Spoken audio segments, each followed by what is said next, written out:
नमस्कार, आप सभी का बहुत बहुत स्वागत है। मेरा नाम रूबिका लियाकत है और आप एबीपी न्यूज का शिखर सम्मेलन देख रहे हैं उत्तराखंड से। इस वक्त हम गंगा के किनारे ऋषिकेश में मौजूद है और यहाँ से 2024 का सफर पुष्कर सिंह धामी और उनकी सरकार कैसे तय करने वाली है, वो पूरा रिपोर्ट कार्ड, वो पूरा ब्लूप्रिंट और खाका आपके सामने सवालों के जरिए समझने की कोशिश करने वाले हैं। हमारे साथ शिखर सम्मेलन की शुरुआत करने के लिए इनसे बेहतर चेहरा कौन हो सकता है। उत्तराखंड के मुख्यमंत्री पुष्कर सिंह धामी इस वक्त एबीपी न्यूज के मंच पर पधारेंगे। आपका बहुत बहुत स्वागत है सर।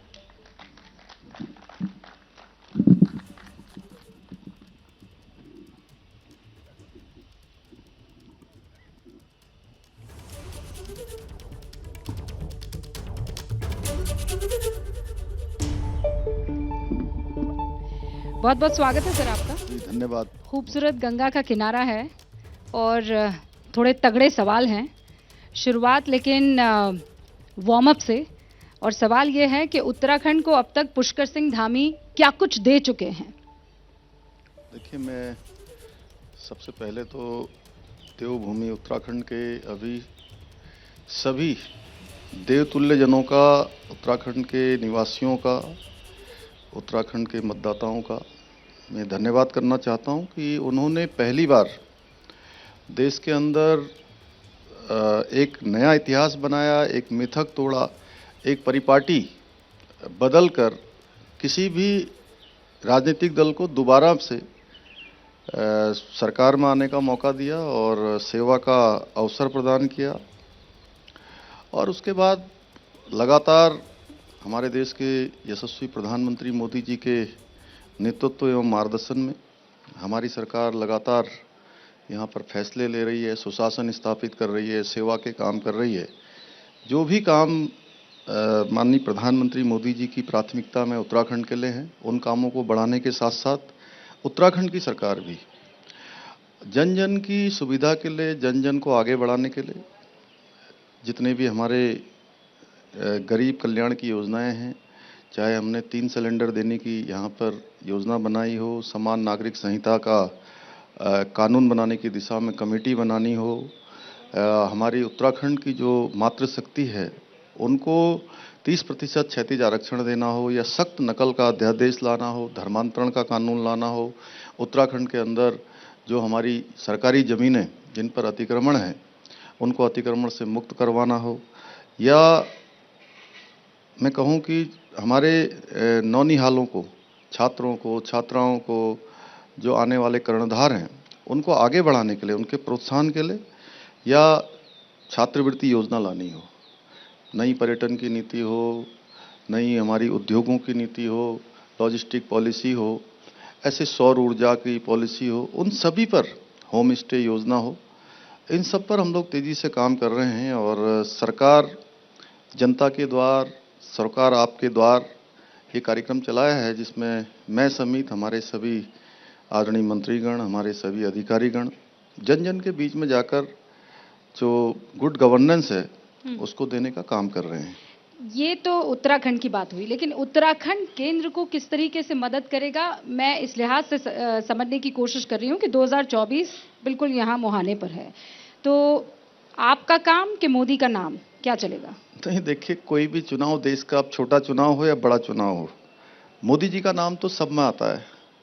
और उत्तराखंड की जो जनता है, उत्तराखंड की जो भूमि है, उससे आदरणीय प्रधानमंत्री मोदी जी का जो लगाव है, और उन्होंने अनेकों अवसर पर उसको प्रदर्शित भी किया है, और उनके द्वारा जो योजनाएं उत्तराखंड के लिए दी गई हैं, चाहे वो जहां हम बैठे हैं यहीं से 4 धाम ऑल वेदर रोड जाती हैं, यहीं से 4 धाम यात्रा प्रारंभ होती है, या ऋषिकेश कर्णप्रयाग रेल लाइन हो, या केदारपुरी का भव्य पुनर्निर्माण हो, या बद्रीनाथ धाम का मास्टर प्लान पर तेजी से काम हो, और आने वाले समय में या हमारा हेमकुंड साहब जाने वाला रोपवे जिसका शिलान्यास माननीय प्रधानमंत्री जी ने कर दिया है, और इसके साथ साथ केदारनाथ जाने के लिए भी आने वाले समय में रोपवे का जो शिलान्यास हुआ है, उससे केदारनाथ की यात्रा, हेमकुंड साहब की यात्रा आसान होगी।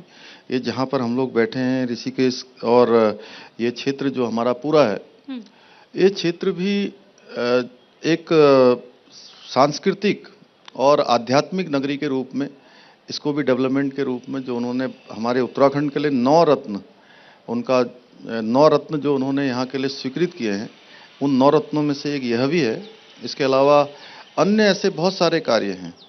वो सब काम प्रधानमंत्री मोदी जी से पहले संभव नहीं थे और न ही किसी ने सोचा था, और उत्तराखंड की जनता का भी उनसे बेहद लगाव है। और 2014 का चुनाव हो या 2019 का लोकसभा का चुनाव हो, उत्तराखंड की देवतुल्य जनता ने यहाँ से 5 सीटें जिताकर भेजी हैं। और इस बार भी पूरी उत्तराखंड की जनता जो है पूरा आशीर्वाद देगी भारतीय जनता पार्टी को, मोदी जी को, और मोदी जी तीसरी बार देश के प्रधानमंत्री बनेंगे, इसमें कोई संशय नहीं है। और उत्तराखंड की 5 लोकसभा सीटें पहले से भी ज़्यादा अंतर से भारतीय जनता पार्टी जीतेगी। आपने बहुत सारे यहाँ पर विकास के मुद्दे गिनाए हैं, लेकिन सबसे ज्यादा जो चर्चा में है वो यूनिफॉर्म सिविल कोड आ रहा है। आप कब से लागू करने वाले हैं? देखिए, हमने ये हमारा इस आम चुनाव जो 2022 का आम चुनाव हुआ था, इस 2022 के आम चुनाव से पहले हमने उत्तराखंड की देवतुल्य जनता के सामने अपना संकल्प रखा था। पार्टियां घोषणा पत्र रखती है, लेकिन हमने इस बार उत्तराखंड की जनता के सामने अपना संकल्प पत्र रखा और हमारा ये संकल्प था कि नई सरकार के गठन होते ही हम इस पर काम करेंगे। और जब हमारी नई सरकार का गठन हुआ, गठन होने के बाद हमने पहली जो मंत्रिमंडल की हमारी बैठक थी, उस बैठक में हमने तय किया कि हम यूनिफॉर्म सिविल कोड के लिए कमेटी का गठन करेंगे। उस कमेटी ने 1 साल का कालखंड पूरा कर लिया है और 30 जून तक उसका ड्राफ्ट तैयार हो जाएगा। देश भर में और पूरे उत्तराखंड में अनेकों स्थानों पर जो हमारे बहुत सीमांत के क्षेत्र हों, चाहे वो गुंजी का क्षेत्र हो या माणा हो या हमारा मलारी का क्षेत्र हो, ऐसे सभी क्षेत्रों में जाकर, और या मैं कहूं कि उधम सिंह नगर में जो जनजाति बाहुल्य क्षेत्र है, खटीमा, सितारगंज, नानंगमता, इन सभी क्षेत्रों में जाके कमेटी ने काम किया है। देहरादून में भी जो समाज के प्रबुद्ध जन हैं, उन सब के साथ और स्टेक होल्डरों से सबसे कमेटी ने बात कर ली है। और जस्टिस रंजना प्रसाद की अध्यक्षता वाली कमेटी की आप बात कर रहे हैं, तो वो 30 जून तक आपको ड्राफ्ट दे देगी। तो क्या ये मान लिया जाए कि 30 जून से यूसीसी यहाँ पर लागू हो जाएगा? बस जैसे कमेटी आएगी और कमेटी की रिपोर्ट आएगी, हम उसका अध्ययन करेंगे और अध्ययन करने के बाद उसको लागू करने की दिशा में जो औपचारिकताएं होती हैं, उसके बाद लागू करने की दिशा में हम आगे बढ़ेंगे। मतलब हिंदुस्तान का पहला देश बनेगा उत्तराखंड? हाँ, निश्चित रूप से मॉडल होगा। और इसीलिए हम बहुत सभी से बात करके, सभी जो विधि विशेषज्ञ हैं, समाज के प्रबुद्ध जन हैं, स्टेक होल्डर हैं, उन सभी से बात कर रहे हैं। और उन सभी से बात करने के बाद जो सबकी सहमति से और सबके भले के लिए, चूंकि हमारी एक कमेटी का गठन है और यूसीसी हम लागू भी इसीलिए करना चाहते हैं। आपको लगता है ये रास्ता आसान होने वाला है? निश्चित रूप से इसके लागू होने के बाद उत्तराखंड के अंदर, उत्तराखंड देवभूमि है, मैं उत्तराखंड की बात करता हूं कि उत्तराखंड देवभूमि है। ये गंगा का प्रदेश है, यमुना का प्रदेश है, ये हमारे देवों का प्रदेश है, देवभूमि है, और 2-2 अंतर्राष्ट्रीय सीमाओं से लगा हुआ प्रदेश है। निश्चित रूप से यहाँ पर कानून व्यवस्था, धर्म, अध्यात्म, संस्कृति, ये सभी का एक केंद्र है।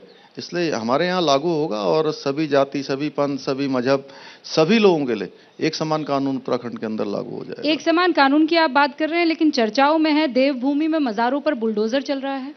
नहीं, देखिए, ये कहना थोड़ा गलत होगा कि किसी को टारगेट करके हम ये कोई काम कर रहे हैं, ऐसा नहीं है। ये हमने कहा है कि जो भी सरकारी भूमि पर अतिक्रमण है, जितने भी अतिक्रमण हैं सरकारी भूमि पर, वन भूमि पर सर्वाधिक थे। उसके अलावा जो हमारी पीडब्ल्यूडी की लैंड है, रेवेन्यू की लैंड है, इरिगेशन की लैंड है, उन सभी पर भी जो भी अतिक्रमण है, हमने कहा है कि स्वेच्छा से जो तस्वीरें मज़ारों की क्यों आ रही है? मज़ार जिहाद बोल रहे हैं, कोई उसे लैंड जिहाद बोल रहा है, जिहाद शब्द का उसके साथ उसे जोड़ा गया है। देखिए, मैं ये कहूँ कि हम उत्तराखंड के अंदर सभी लोग, हमारा बहुत शांत प्रदेश है, हम भाईचारे से रहने वाले हैं, एक दूसरे के प्रति हमारा बहुत सौहार्द है, प्रेम है। लेकिन अतिक्रमण किसी भी कीमत पर, ये कोई भी व्यक्ति इसको सही नहीं ठहराएगा। आप भी सही नहीं ठहराएंगे? कोई नहीं ठहराएगा, पर अतिक्रमण को लेकर सिर्फ मज़ारे ही क्यों तस्वीरों में? नहीं, मज़ारों के अलावा और भी जो धार्मिक स्थल हैं वो भी हटाए गए हैं। धार्मिक स्थल और कौन से? मतलब जैसे मंदिर भी हटे हैं, गुरुद्वारे भी हटे हैं, जिनको सम्मानपूर्वक सभी को हटाया और सभी से कहा है कि भाई सभी जहाँ भी अगर ये इस प्रकार की जो भी प्रतीक ऐसे खड़े किए गए हैं या जो विधि अनुसार नहीं है, उनको स्वतः ही हटा लें। हमने किसी पर जोर जबरदस्ती नहीं करी है। पर आप तो हमने बुलडोजर लेकर आए हैं। बुलडोजर तब चल रहा है जब स्वतः ही नहीं हटा रहे, तो कानून चला रहा है बुलडोजर। इस पर कोई सरकार नहीं चला रही, कानूनी रूप से जो है जो चीजें उस पर चल तो रहा ये है। बुलडोजर उत्तर प्रदेश से आया है? नहीं, देवभूमि की देखिए अपनी एक पहचान है, और देवभूमि का जो मूल स्वरूप है, देवभूमि का मूल स्वरूप बना रहे, ये स्वरूप खराब ना हो, इसलिए इसके स्वरूप को, यहाँ की जो डेमोग्राफिक चेंज है वो न बदले, क्योंकि ये धर्म, अध्यात्म और संस्कृति का केंद्र है, ये देव स्थान है, देवभूमि है, तो इसका मूल स्वरूप बना रहे। पूरी दुनिया के लोगों की पूरे यहाँ पर आस्था है, देश दुनिया के लोग यहाँ आते हैं, इसलिए किसी भी कीमत पर यहाँ का स्वरूप नहीं बिगड़ना चाहिए, और इसके स्वरूप को बचाने के लिए जो भी जरूरी काम होगा वो हमारी सरकार करेगी। धर्मांतरण, उसमें एक बहुत बड़ा इशू उभर कर आया है, और उससे पहले आप कह रहे हैं कि नहीं, उत्तर प्रदेश और उत्तराखंड का तो लेन देन चला भी है राजनीतिक। उत्तराखंड से बाबा गए वहां पर, मैं योगी आदित्यनाथ की बात कर रही हूँ, योगी आदित्यनाथ के वहां से बुलडोजर आ गया यहाँ पर।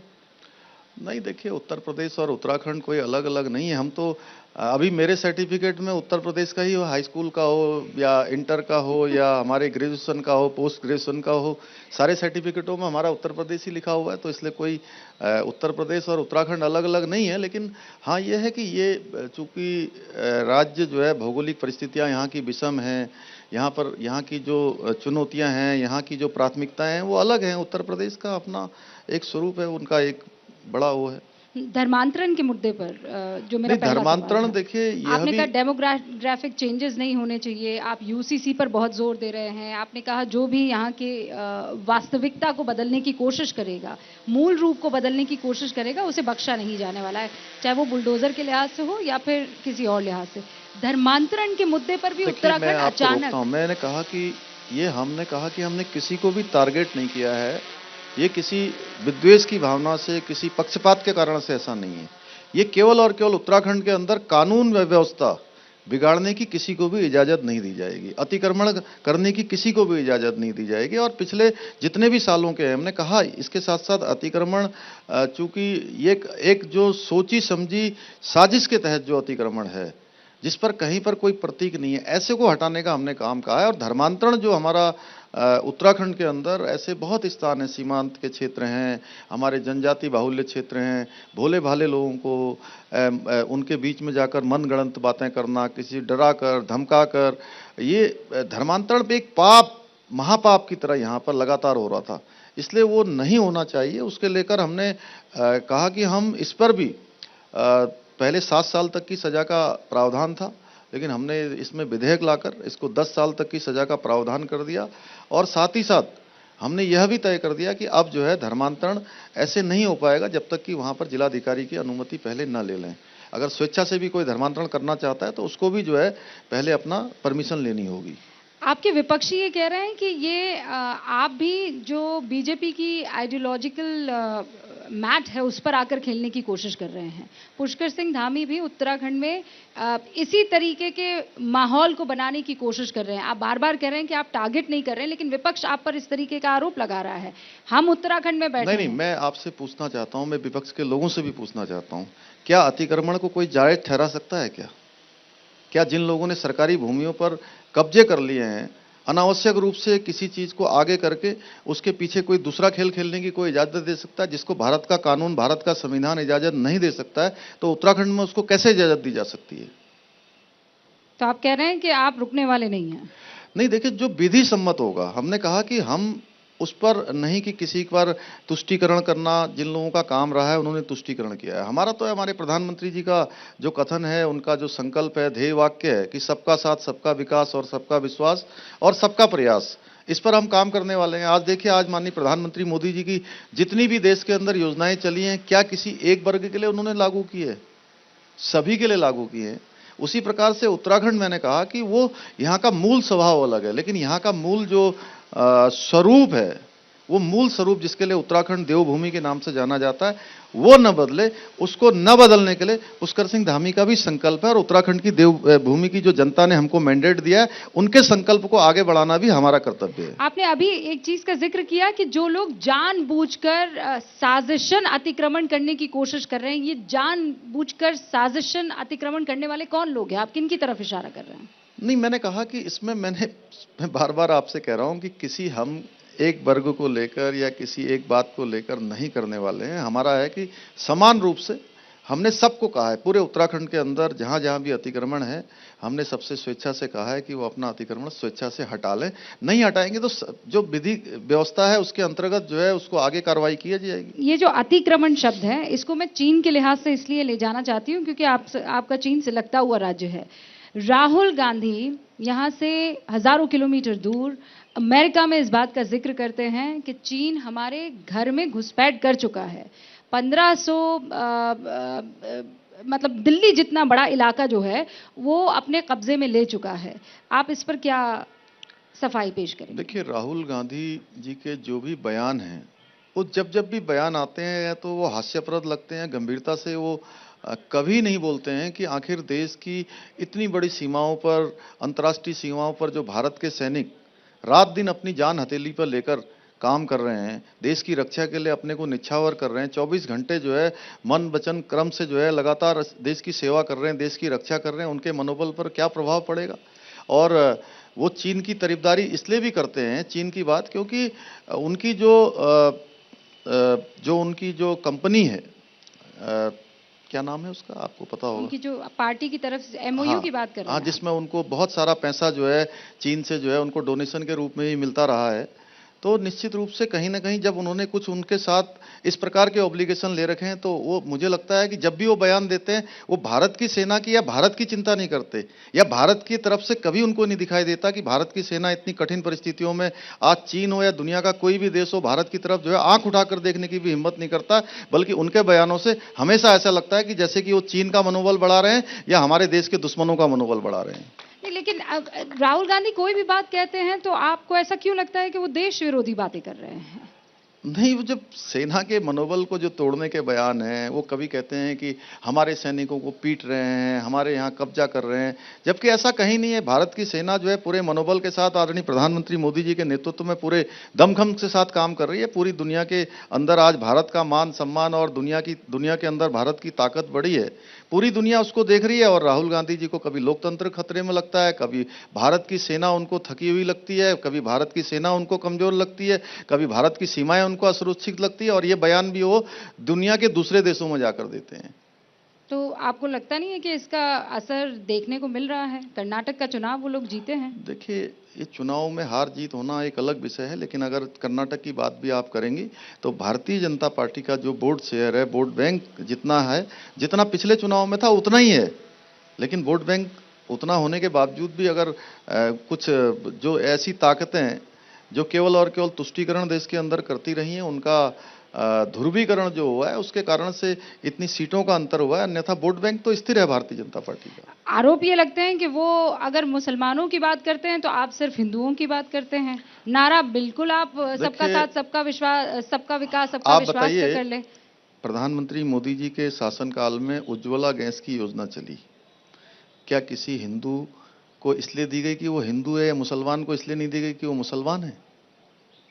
आप बताइए, जल जीवन मिशन की जो योजना चल रही है, क्या किसी से पूछा जा रहा है कि तुम कौन से मजहब के हो, कौन से धर्म के हो, इसलिए तुमको ये योजना दी जाएगी? आयुष्मान भारत योजना चलाई गई है। और अभी अभी जो गरीब कल्याण अन्न योजना चली है, देश के अंदर 80 करोड़ लोगों को जो गरीब कल्याण अन्न योजना में प्रत्येक यूनिट के हिसाब से 5 किलो राशन देने का काम मार्च 2020 से प्रारंभ हुआ। ये क्या ये योजना में ये पूछा जा रहा है कि कौन से मजहब के हो तुम? देश के अंदर ये कभी नहीं हुआ है। तुष्टीकरण पहले होता है, ये मोदी जी के समय में और भारतीय जनता पार्टी के कालखंड में फिर ये नैरेटिव क्यों है कि बहुत हिंदू मुसलमान हो रहा है? बीजेपी जो है मुसलमानों को डरा कर रखे हुए है। इस तरीके का नैरेटिव जो बन रहा है, वो कैसे बन पा रहा है? ये नैरेटिव बनाने वाले वो लोग हैं जिन्होंने अभी तक मुसलमानों को ही डरा कर रखा।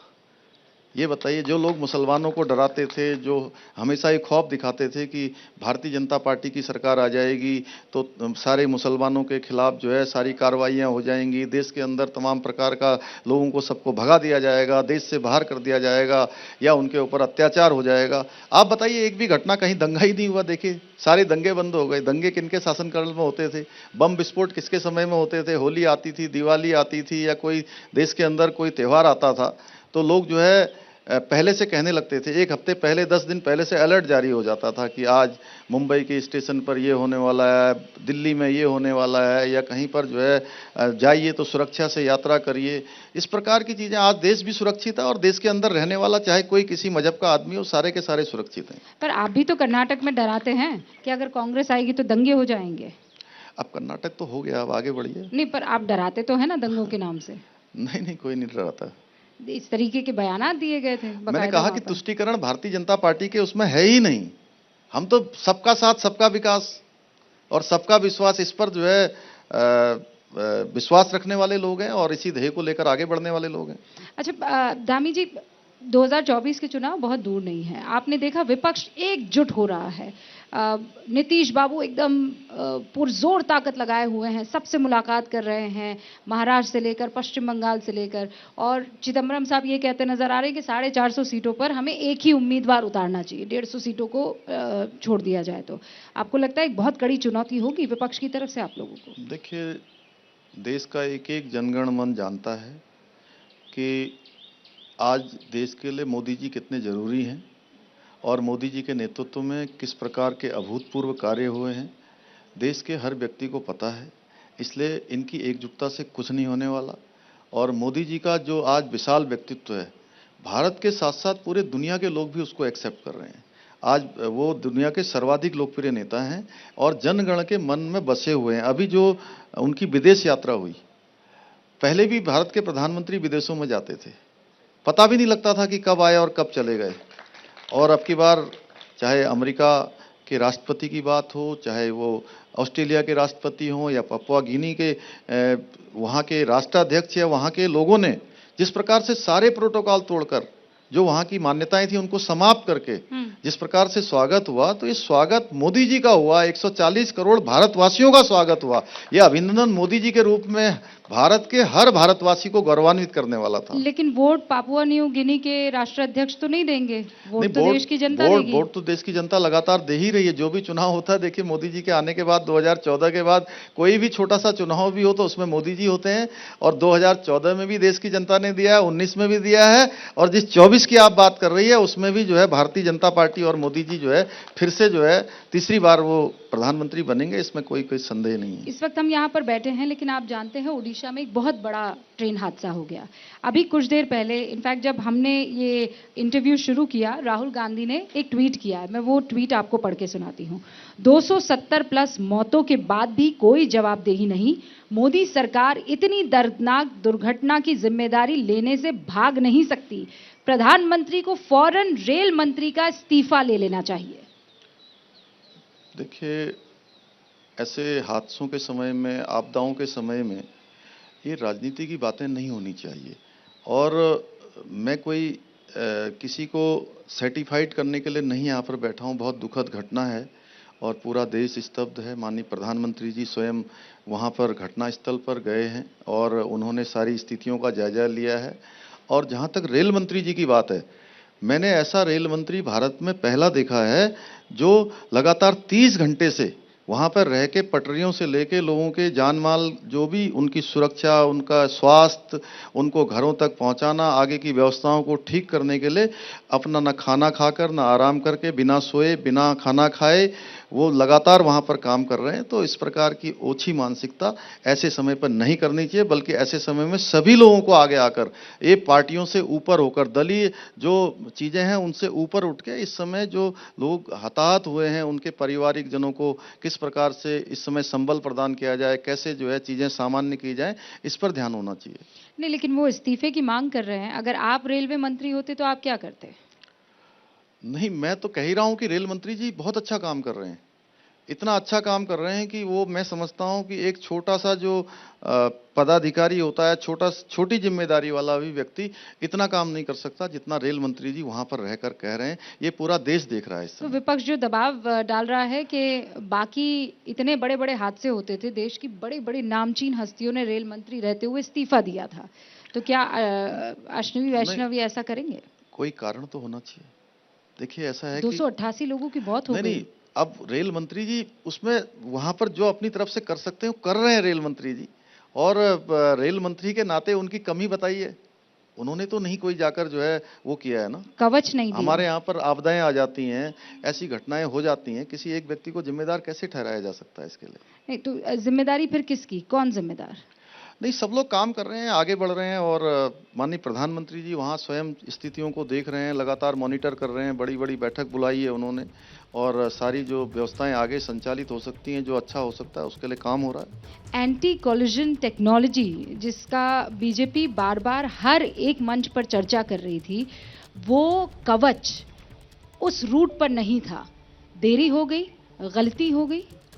अब देखिए, जब इस प्रकार की घटनाएं होती हैं, इतनी बड़ी घटना हुई है, तो एकदम से कुछ भी कहना जल्दबाजी होगा और मैं समझता हूं कि सारी चीज़ें अभी 2-4 दिन में स्पष्ट हो जाएंगी। सारी चीज़ों की जानकारी हो रही है, जांच हो रही है और जांच के बाद पता लगेगा कि आखिर घटना किस कारण से हुई और इससे हम सभी स्तब्ध हैं, दुखी हैं, पूरा देश दुखी है, इतनी बड़ी घटना हुई है। आपको लगता है कि विपक्ष इस पर राजनीति कर रहा है या फिर आपसे जवाबदेही मांग रहा है? देखिए, विपक्ष को चूंकि मैं समझता हूं कि विपक्ष का काम होता है कि जो भी सरकार के लिए बोला जा सकता है उसको बोलना चाहिए, लेकिन ऐसे समय पर राजनीति नहीं करनी चाहिए। जब इतनी बड़ी घटना हुई है, इतने बड़े सदमे में पूरा देश हो, ऐसे समय में मिलजुल कर, जब देश के अंदर कोई चीज आती है, देश की सीमाओं की बात हो या आपदाओं की समय हो या विपदाओं का समय हो या इस प्रकार की दुर्घटना हो, इसमें पक्ष विपक्ष सबको मिलकर सबके उत्थान के लिए काम करना चाहिए, सब लोगों को स्थिति सामान्य करने के लिए काम करना चाहिए। जो लोग हताहत हुए हैं उनके पारिवारिक लोगों को संबल प्रदान हो, इसके लिए पक्ष और विपक्ष सबको मिलकर काम करना चाहिए। पक्ष और विपक्ष मिलकर काम करेगा ये मुझे नहीं पता, लेकिन विपक्ष मिलकर काम कर रहा है। आपको 2024 में वो कौन सा चेहरा दिखता है जो प्रधानमंत्री को इनमें से चैलेंज करता हुआ दिखे? ममता बनर्जी हैं, केसीआर हैं, राहुल गांधी हैं, शरद पवार हैं, ममता बनर्जी हैं, अखिलेश यादव हैं, केजरीवाल हैं। आपको कौन सबसे मजबूत चेहरा इनमें नजर आता है? जब बरसात आती है ना भीषण, जिस समय भीषण बरसात आती है उस समय जो है सांप, नेवला, बिच्छू हैं, कीड़े मकोड़े सारे के सारे जो है बरसात से डरकर जो है एक पेड़ के नीचे आ जाते हैं। उससे बरसात रुकती नहीं है, बरसात तो चलती रहती है, वो बचने के लिए पेड़ के नीचे आते हैं। तो आप कीड़ा मकोड़ा सांप बिच्छू कह रहे हैं अपने विपक्ष को? नहीं, मैं एक उदाहरण दे रहा हूं, मैंने किसी से किसी का वो नहीं लिया कि वो, मैं एक आपको उदाहरण, जैसे आपने कहा वैसे ही मैंने भी कहा। अच्छा, ये बताइए कि मुद्दा क्या रहने वाला है 2024 का? मुद्दा सुशासन है, सेवा संकल्प है। सुशासन तो नीतीश बाबू का है। वो तो बहुत पहले था उस समय के साथ साथ समाप्त हो गया। अब तो देश के अंदर अच्छा कार्य व्यवहार, अच्छी कार्य संस्कृति, सुशासन, सेवा और संकल्प और अच्छी गवर्नेंस देने का काम किसी ने किया है तो प्रधानमंत्री आदरणीय मोदी जी ने किया है और उन्हीं के उसमें आज पूरे देश का वर्क कल्चर बदला है, चाहे वो भारत के अंदर हो चाहे राज्यों के अंदर हो, कहीं भी आज पूरी दुनिया जो है कहीं ना कहीं जो हमारे मॉडल हैं उनको अपना रही है और उनके बारे में पूछ रही है। कोरोना का इतना बड़ा वैक्सीनेशन देश के अंदर हुआ, ये पूरी दुनिया के लिए जो है एक मॉडल है। आप कह रहे पूरी दुनिया हिंदुस्तान की नकल कर रही है और आपने यहाँ पर नकल लॉ पर इतना भयंकर वो लॉ कानून लेकर आए हैं कि आपके यहाँ ऐसा नकल अब करने से लोग कतराते हैं, बच्चे कतराते हैं, छात्र कतराते हैं, ऐसा है या ये सिर्फ पन्नों में और हेडलाइंस में है? आपको पता है नकल के बारे में हम कानून क्यों लाए? क्यों? नकल का जो कानून है ये हमें क्यों लाने की जरूरत पड़ी? हमारे प्रदेश के अंदर लंबे समय से, आज से कई वर्षों, 1 दशक से भी ज़्यादा समय से बार बार नकल की बात उठती थी। बार बार पेपर लीक हो जाना, कहीं पर पेन ड्राइव से नकल करवा देना या जो कंपनी पेपर छापती है वहीं से जो है पर्चा बाहर चला जाना, क्वेश्चन बैंक लीक हो जाना, ये सब लगातार होता आया और हर बार बात उठती थी और बात उठ के समाप्त हो जाती थी। इस बार भी बात उठी 2022 में और ये काम थोड़ा कठिन था कि इसको कैसे रोका जाए। हमने इसमें तय किया कि हम इसकी जांच करवाएंगे और जांच करवाने के बाद जो निकल कर आया कि ये नकल हो रही थी और होती तो पहले भी थी, जांच होती नहीं थी, कार्रवाई होती नहीं थी। इस बार हमने कार्रवाई करने का निर्णय लिया और 60 से भी ज़्यादा लोग इसमें जेल की सलाखों के पीछे गए।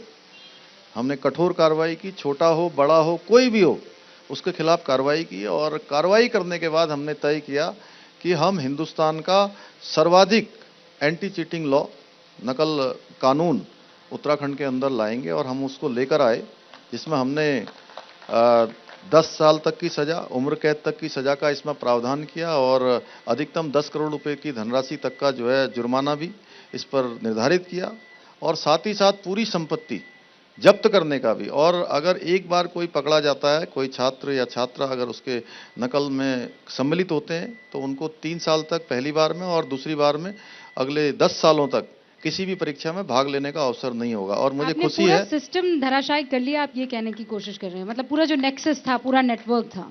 हाँ, नक्सेस खत्म हो गया, क्योंकि इस नकल अध्यादेश के आने के बाद 4.5 लाख छात्र छात्राओं ने 4 परीक्षाओं में 5 परीक्षाओं में भाग ले लिया है और एक में भी किसी में भी शिकायत नहीं आई, सारी पारदर्शिता के आधार पर। और अब जो भी परीक्षा हो रही है, जो भी छात्र छात्राएं या जो हमारे भाई बहन हैं जिनका चयन हो रहा है, उनका चयन अब इस आधार पर नहीं हो रहा है कि उन्होंने नकल करी है या पर्चा पेपर लीक करा है। अब इसके आधार पर हो रहा है कि उनकी योग्यता कितनी है, क्षमता कितनी है, प्रतिभा कितनी है।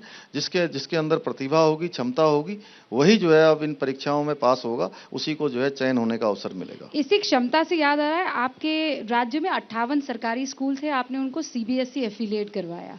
जो रिजल्ट आया वो 50 से 52% आया। इसका जिम्मेदार कौन? नहीं, देखिए, हमने उसकी बारे में बात की है और आगे चलकर ये रिजल्ट अच्छे होंगे। हमेशा अच्छे की संभावना से हम लोग काम कर रहे हैं और इस पर हमारी गहन समीक्षा भी चल रही है कि आखिर ऐसा क्यों हुआ और आगे चलकर कैसे बेहतर लाया जा सकता है। पर कहाँ भूल हो गई, कहाँ चूक हो गई? नहीं, भूल किसी एक विषय पर कहीं नहीं होती है और कहीं पर अगर कोई कमी हो तो उसको सुधारा जाएगा। हम बिल्कुल इसको स्वीकार करते हैं कि कहीं पर अगर हमसे कहीं कमी हुई है या कहीं और अच्छा करना है तो उसको और अच्छा करेंगे। उत्तराखंड में 4 धाम की यात्रा को लेकर आप लोगों ने बहुत काम किया है। जिस तरीके का डेवलपमेंट हुआ है, पुनरुद्धार हुआ है, वो देश को दिख रहा है। लेकिन पिछली बार मेरे ख्याल से अप्रैल से अक्टूबर में 50 लाख यहाँ पर तीर्थयात्री आए थे। इस बार इन्हीं 2 महीनों में 20 लाख के आसपास आ गए हैं। क्या व्यवस्था को लेकर गड़बड़ी नहीं हो जाएगी कि जितना आपने सोचा है उससे ज्यादा लोग पहुंचेंगे तो व्यवस्था चरमराती हुई ना नजर आएगी? नहीं, अभी देखिए, 20 लाख यात्रियों ने 1 महीना 10 दिन की यात्रा हुई है लगभग और बीच में बर्फबारी भी बहुत हुई है, मौसम काफ़ी ख़राब रहा है, बरसात भी रही है। उसके बाद बीच-बीच में हमको यात्रा रोकनी भी पड़ी है।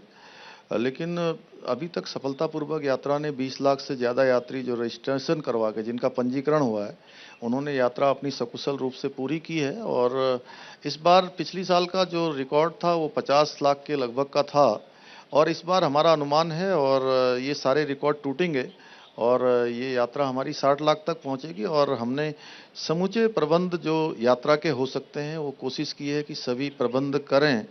और मैं ये बात बताना चाहता हूँ, देखिए, यात्राएं होती है, ये विशुद्ध रूप से हमारी धार्मिक यात्रा है और बहुत कठिन जो भौगोलिक परिस्थिति है, चाहे बाबा केदार को जाने वाला हो, यमुनोत्री की यात्रा हो या बद्रीनाथ गंगोत्री भी हो, तो सभी जगह पर यात्रा करना कठिन काम है। और इस कठिन भौगोलिक स्थिति के बाद भी हमारा संपूर्ण प्रयास है कि यात्रा सुचारू रूप से हो और हर प्रकार की जो भी व्यवस्थाएं हो सकती हैं उन व्यवस्थाओं को आगे सबसे बड़ा चैलेंज क्या है मुख्यमंत्री जी? यात्रा में हमेशा ये चैलेंज रहता है कि भाई यात्रा सबके लिए सकुशल हो जाए, लोग अच्छे से आएँ, अच्छे से जाएं, भगवान उनको सुरक्षित वापस भेजे। ये हमारे लिए चैलेंज है। और कोई भी उत्तराखंड आकर, देवभूमि में आकर अगर एक भी यात्री देश का अगर उसको कोई परेशानी होती है तो मैं मुख्य सेवक होने के नाते मुझे परेशानी होती है, मेरे प्रदेश के लोगों को सबको परेशानी होती है। और हम अतिथि देवो भव की जो व्यवस्था है उसको मानने वाले लोग हैं, इसलिए हमारा यही प्रयास रहता है कि यात्रा सबकी अच्छी हो, सुगम हो, सरल हो। उत्तराखंड और जो पहाड़ी इलाके हैं उनके बारे में ये बड़ा प्रचलित है, आपने वो बदला है कि नहीं वो आप बताएंगे, कि अब गांव में सिर्फ बुजुर्ग रह गए हैं, बाकी सब पलायन करके चले गए हैं। आपने इस चैलेंज से निपटने की कोशिश की है और की है तो आप कितना आगे बढ़ पाए हैं? ये देखिए, पलायन की समस्या हमारे लिए एक चुनौती है और इन वर्षों में हमने कोशिश की है कि पलायन हमारा रुके और पलायन रुकने के साथ साथ रिवर्स पलायन हो। जो लोग देश दुनिया के अंदर गए हैं और उत्तराखंड के लोग जितने उत्तराखंड में रहते हैं उतने ही उत्तराखंड के बाहर भी रहते हैं। जितनी हमारी जनसंख्या उतनी जनसंख्या बाहर भी रहती है। तो बहुत सारे लोग अच्छे अच्छे जो काम किए हैं, बहुत सारी विशिष्टताएं जिन्होंने प्राप्त की हैं, बहुत सारे क्षेत्रों में नाम किया है, अपने व्यापार को बढ़ाया है, वो सब लोग वापस आ रहे हैं। और इसके साथ हमने यहाँ पर भी जो हम टूरिज्म पॉलिसी लाए हैं, नई पर्यटन की नीति लाए हैं, सौर ऊर्जा की नई नीति लाए हैं, होम स्टे हम लोग लाए हैं, उद्योगों में नई नीति लाए हैं, तमाम प्रकार से हम कोशिश कर रहे हैं कि यहाँ लोगों को अपने यहाँ पर काम मिले। अभी हमने 18,000 पॉली हाउस बनाने का कृषि के क्षेत्र में, उद्यान के क्षेत्र में निर्णय लिया है। हॉर्टिकल्चर में हमने एप्पल मिशन, कीवी मिशन और दालचीनी मिशन, तैमूर मिशन, ऐसे अनेक सारे काम हमने आगे बढ़ाए हैं, जिससे कि लोगों को अपने अपने क्षेत्रों में, अपने अपने घरों के पास रोजगार मिले। और वो रोजगार केवल स्वयं का रोजगार न करें, बल्कि स्वयं के रोजगार के साथ साथ और लोगों को भी रोजगार से जोड़ने का काम करें। और आने वाले समय में हमारे जो युवा वर्ग है, हमारी मातृशक्ति है, जो बहुत अच्छा काम कर रही हैं। आज बहुत सारे हमारे स्वयं सहायता समूह भी हैं, वो भी बहुत अच्छा काम कर रहे हैं। बहुत सारे अलग अलग क्लस्टर के रूप में, ग्रुप के रूप में जो काम करते हैं, वो आने वाले समय में अब लोगों की धारणा बदल भी रही है। जैसे हम स्टार्टअप के क्षेत्र में आज काफ़ी आगे निकले हैं, हम लीडर से अचीवर की श्रेणी में आ गए हैं। तो ये सारा का सारा काम इसलिए हो रहा है कि ये धारणा बदलनी है कि अब हमारे नौजवान, हमारे युवा वर्ग वो केवल रोजगार मांगने वाला न बने, रोजगार खोजने वाला न बने, बल्कि रोजगार देने वाला बने। क्या इसी क्रम में पिछली बार इन्वेस्टर समिट हुआ था और इस बार ग्लोबल इन्वेस्टर समिट हो रहा है? मतलब एक पायदान ऊपर है ये, इसके पीछे की मंशा क्या है? नहीं, रोजगार, देखिए, इन्वेस्टर समिट का तो उद्देश्य ये है कि अभी हमने नया बहुत लैंड बैंक यहाँ पर निकाला है, नई हम पॉलिसी लाए हैं, चाहे इंडस्ट्री पॉलिसी हो, चाहे टूरिज्म पॉलिसी हो। इन सब पॉलिसियों के कारण से आज पूरे देश के अंदर एक माहौल बना है कि उत्तराखंड में एक सकारात्मक रूप से लोग आना चाहते हैं। तो उन सब लोगों को लाने के लिए एक प्लेटफॉर्म है, और लोगों के बीच में जाकर हम कहेंगे कि भाई देवभूमि में आइए, और देवभूमि शांत भी है, यहाँ पर कानून व्यवस्था की भी अच्छी चीज़ है, लंबे समय के लिए यहाँ पर इन्वेस्टमेंट करिए, यहाँ पर बिजली आपको सस्ती मिलेगी, नज़दीक में बिजली पैदा होगी, नज़दीक से मिलेगी, कानून व्यवस्था अच्छी मिलेगी, किसी प्रकार का कोई टैक्स नहीं देना होगा, और आसानी से सारे काम होंगे। एकल खिड़की व्यवस्था हमने यहाँ प्रारंभ की है, उस व्यवस्था को भी हम मजबूती से धरातल पर उतार रहे हैं। और भी जो उद्योगपतियों के सामने आने वाली समस्याएं हैं, उसको लेकर उद्योग समूहों के साथ हमने बीच बीच में लगातार संवाद किया है। और आते आते ये होता है कि पूरी चीज़ें खर्च भी नहीं हो पाती हैं, तो उसका भी हमने पूरा एक तरह से समन्वय करने का प्रयास किया है।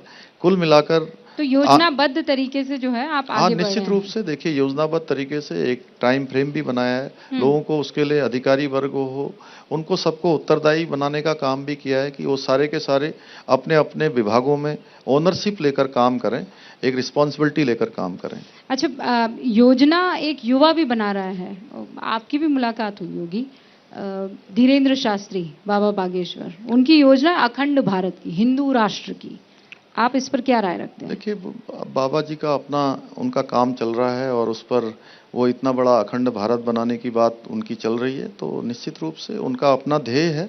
हम सब लोग ध्येय से काम कर रहे हैं। मैं उत्तराखंड का मुख्य सेवक हूँ, उत्तराखंड की देवतुल्य जनता ने मुझे ये आशीर्वाद दिया है, तो मैं अपने राज्य को हिंदुस्तान का श्रेष्ठ राज्य बनाने के लिए काम कर रहा हूँ। नहीं, लेकिन हिंदू राष्ट्र को लेकर आपकी क्या राय है? देखिए, मैंने कहा कि ये एक ऐसा विषय है कि इस पर आपके इस छोटे से सेशन में चर्चा नहीं हो सकती है, इसके लिए एक व्यापक चर्चा की आवश्यकता है। हाँ, लेकिन संविधान में लोकतंत्र का जिक्र है, हिंदू राष्ट्र जो धीरेन्द्र शास्त्री कह रहे हैं। आज मोदी जी के नेतृत्व में हर वर्ग के विकास के लिए, हिंदुस्तान के उत्थान के लिए जितना काम हुआ है या जितना काम हो रहा है आजाद भारत के इतिहास में कभी नहीं हुआ है। हाँ, लेकिन उसका हिंदू राष्ट्र से क्या मतलब है? हिंदू राष्ट्र, आप देखिए, मैंने कहा ना कि सबकी अपनी अपनी मान्यताएं हैं, और कोई अगर कह रहा है मैं बनाना चाहता हूं, तो उसको हम कैसे रोक सकते हैं? तो फिर कल को एक मौलवी साहब आएंगे, कहेंगे हम इसे मुसलमान राष्ट्र बनाएंगे। नहीं, सब भारत के संविधान के अनुरूप सब लोग आगे बढ़ेंगे, और देश की जनता यहाँ की लोकतंत्र पर विश्वास रखती है, भारत के संविधान पर विश्वास रखती है, उसके आधार पर बढ़ेगा भारत। अमित शाह कहते हैं कि हमारे लिए सबसे बड़ा धर्म संविधान है, हमारे लिए सबसे बड़ा अगर कोई कार्य है तो वो हिंदुस्तान की प्रगति है, हिंदू राष्ट्र में हम यकीन नहीं करते हैं। नहीं, मैंने कहा अभी आपसे पहले, थोड़ी देर पहले, कि हम भारत की विधि व्यवस्था पर, भारत के संविधान पर, भारत के लोकतंत्र पर आस्था रखने वाले लोग हैं, और भारत के संविधान में जो लिखा है उसके अनुरूप जो भी कोई काम करेगा हम उसके साथ हैं। बहुत बहुत शुक्रिया। तो ये थे पुष्कर सिंह धामी साहब जो इस वक्त तमाम सवालों के जवाब दे रहे थे। गंगा नदी यहाँ कल कल बहती हुई पीछे, और इन्हीं सवालों के साथ अब मैं आपका बहुत बहुत शुक्रिया अदा करना चाहूंगी और मैं चाहूंगी मंच पर संजय यहाँ पर आए, हमारे मैनेजिंग एडिटर हैं, और आपका स्वागत करें सर। क्या मजबूरी है मेरी बताइए, मैं अभी आपको बताती हूँ कि मैंने ओए होए होए होए नमकीन के चटकारे लेते हुए टकटकी मार के डिबेट शो को पॉज रिपीट कर कर के देख रहे हैं जोगिंदर जी। इनकी तरह आप भी देखें अपनी फेवरेट डिबेट्स को रिपीट कर, और डाउनलोड कीजिए एबीपी लाइव ऐप अपने स्मार्ट टीवी पर।